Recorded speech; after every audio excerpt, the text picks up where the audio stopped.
नमस्कार दोस्तों, जय श्री कृष्णा। कैसे हैं आप लोग? स्वागत है आप सबका प्रभु सेवक चैनल पर। और आज आपको बहुत सुंदर एक कथा सुनाता हूं। सुरेश नाम का एक लड़का किसी बड़े शहर की बड़ी कंपनी में कार्यरत था। शुरू से ही शहर में रहा तो इसलिए शहर की आबो हवा उसे बहुत पसंद थी। बड़ी कंपनी में जॉब करता था तो दिन भर जॉब में रहता। जॉब से जब फ्री होता तो गाड़ी में जाकर लॉन्ग टूर पर निकल जाता। इधर घूमना, इधर खाना पीना, दोस्तों के साथ मस्ती करना। इसी तरह एक दिन गांव से उनका एक निमंत्रण आया कि उनके चाचा के लड़की की शादी है। अब मम्मी पापा ने कहा कि बेटा आपको भी चलना होगा, चाचा की लड़की की शादी है। अब गांव के नाम से ही उसको थोड़ी सी घबराहट सी होने लगी कि गांव का वातावरण कैसा होगा। धूल मिट्टी, कच्चे घर और जगह जगह कूड़ा करकट पानी। उसके मन में ये विचारधारा थी कि गांव में मतलब इस तरह का वातावरण होता है, तो गांव जाने से वो बहुत हिचकता था। उसने कहा मम्मी पापा आप चले जाइए, मैं नहीं जाऊंगा, मुझे यहाँ अच्छा लगता है, मुझे गांव में अच्छा नहीं लगेगा। पर तो उसकी मम्मी ने कहा कि चाचा की लड़के की पहली शादी है, घर में पहली शादी है, इसलिए हमारा जाना बनता है और जाना जरूरी है। अगर तू नहीं जाएगा तो उन्हें बुरा लगेगा। तो मम्मी की जिद पर उसने हामी भर दी और अगले दिन वो गांव के लिए रवाना हो गए। गांव जब वे पहुंचे तो सुबह सभी लोग अपने अपने कामों में व्यस्त थे। अब सभी लोगों से छुटकारा पाकर वो सैर करने के बहाने गांव से निकल गया। सुबह सुबह सैर करने के लिए निकला तो गांव की चौपाल से दूर एक वृक्ष की छांव में चौक पर बैठ गया। पेड़ की ठंडी ठंडी हवा आ रही थी और छाया में बैठा हुआ सब तरफ गांव की हरियाली उसे बहुत भा रही थी। अपनी मस्ती में बैठा हुआ जब वो देख रहा था सभी और तभी उसने देखा उसके सामने एक बड़ी गाड़ी आके रुकी और उसमें एक वृद्ध सज्जन उतरे और उन्होंने सभी गायों को आवाज लगाई और उनके हाथ में कोई थैली थी जो उन्होंने गायों को दिखाई। उनकी आवाज सुन के सभी गायें भागती हुई आई, कुछ गायें बैठी हुई थी। जो भी गायें भागती हुई आई अपने हाथ से उन्होंने थैली में से गुड़ निकाला और गैया के सामने रख दिया और गायें बड़े चाव से उनका गुड़ खाने लग गई। वो सज्जन बड़े प्यार से गाय माता के मस्तक पे हाथ फेर रहे थे, उनकी गर्दन पे हाथ फेर रहे थे और गाय भी उनके साथ पूरा प्यार दुलार कर रही थी। जो गायें बैठी हुई थी उनके पास जाकर उन सज्जन ने उनको वहां जाकर अपने हाथ से गुड़ खिलाया। गुड़ खाने के बाद जब सभी गायें चल गई, सुरेश बड़े चाव से उनको देख रहा था। उसे बड़ा अच्छा लग रहा था कि किस तरह से गायें उनके हाथ से गुड़ खा रही हैं। ये बात सुरेश को बहुत अच्छी लग रही थी। बड़े प्यार कर रही हैं, गाय की वो गर्दन सहला रहे हैं, गाय भी उन्हें प्यार कर रही है। सुरेश को बड़ा प्यारा लगा। गायों के जाने के बाद उन वृद्ध सज्जन ने जमीन पर देखा तो जो भी गुड़ के छोटे छोटे टुकड़े थे वो उन्होंने उठाए और अपने मुख में रख लिए और उन्हें बड़े चाव से बच्चे की तरह खाने लगे।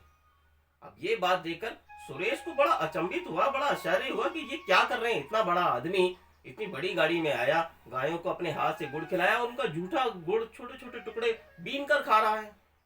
ये बात उसको थोड़ी सी अचंभित लगी, थोड़ा परेशान किया इस बात ने उसे। परंतु गुड़ खिलाने के बाद वो वृद्ध सज्जन वहां से चलने को हुए, अपने गाड़ी का उन्होंने दरवाजा खोला। तभी सुरेश उनके सामने आ गया और उन्होंने सुरेश ने हाथ जोड़कर उन वृद्ध सज्जन से कहा कि श्रीमान, अभी जो मैंने देखा क्या वो सत्य था या मेरा वहम था? ये बात मुझे परेशान कर रही है, कृपया मेरा मार्गदर्शन करें, मुझे बताइए ये क्या था। तब उन सज्जन ने अपनी गाड़ी का दरवाजा बंद किया और सुरेश के कंधे पे हाथ रखकर वो गांव के चौपाल के उस पेड़ के नीचे बैठ गए और सुरेश को बोला, बेटा ये कथा आज से 40 वर्ष पुरानी है। मेरे ऊपर इनका कर्जा है जो मैं अभी तक चुका रहा हूं और सारी जिंदगी करता रहूंगा तो भी मैं इनका कर्जा नहीं चुका पाऊंगा। सुरेश ने कहा मेरे समझ में नहीं आया, बताइए श्रीमान ये क्या कह रहे हैं आप? तो उन्होंने कहा बेटा ये कहानी आज से 40 वर्ष पहले की है। 40 साल पहले मैं अपने घर से भागकर किसी काम धंधे की तलाश में आ गया, पर मेरा भाग्य इतना बुरा था कि मेरा सारा सामान चोरी कर लिया और मेरे पैसे भी किसी ने निकाल लिए। अब काम धंधे की तलाश में इधर उधर मैं भटका, मुझे ना काम धंधा मिला ना कुछ खाने पीने को मिला। 1 दिन हो गए, 2 दिन हो गए, 3 दिन तक बेटा मुझे कुछ खाने को नहीं मिला और मेरे शरीर में से प्राण निकलने के लिए तैयार। किसी तरह मैं इस पेड़ के नीचे लेटा हुआ था। तभी मैंने एक सुबह देखा कोई सज्जन आए और हाथ थैली में गुड़ लेकर इन सभी गाय मातों को खिलाया और सब जगह उन्होंने गुड़ रख दिया और इस चौपाल के सिराने भी, जहां मैं सोया हुआ था, मेरे सिराने भी गुड़ रख दिया ताकि कोई गाय आके उसको खा ले। और एक गौ माता आई, उन्होंने गुड़ सूंघा और छुआ नहीं, खाया नहीं, और बिना खाए उनको चली गई। मेरे पास गुड़ पड़ा देखकर मैंने जल्दी से वो गुड़ उठाया और जल्दी जल्दी सारा गुड़ खा लिया। गुड़ खाने से मेरे शरीर में प्राण वापस आए, मेरे शरीर में थोड़ी सी फुर्ती आई। मैंने नदी का पानी पिया और मैं वहां से भागा और सब जगह तलाश किया, कोई काम मुझे मिल जाए, कोई काम मुझे मिल जाए, परंतु भाग्य ने मेरा बिल्कुल साथ नहीं दिया। उस दिन भी मैं खाली हाथ वापिस आया और इसी पेड़ के नीचे मैं लेट गया। अगले दिन फिर वो सज्जन आए, उन्होंने सभी गैया को गुड़ खिलाया और मेरे सिराने भी थोड़ा गुड़ रख दिया ताकि कोई गाय आके उन्हें खा ले। अगले दिन फिर वही गाय आई, उन्होंने वो गुड़ सूंघा और खाया नहीं, और बिना खाए वो वहां से चली गई। फिर मैंने वो गुड़ उठाया और खाया, और फिर मैं पानी पीकर किसी काम की तलाश में निकल गया। परंतु इस बार भाग्य ने मेरा साथ दिया। किसी ढाबे पर मुझे बर्तन मांजने की एक जॉब मिल गई और मेरे खाने पीने रहने का बंदोबस्त भी हो गया। ढाबे पर मैं काम करता रहा।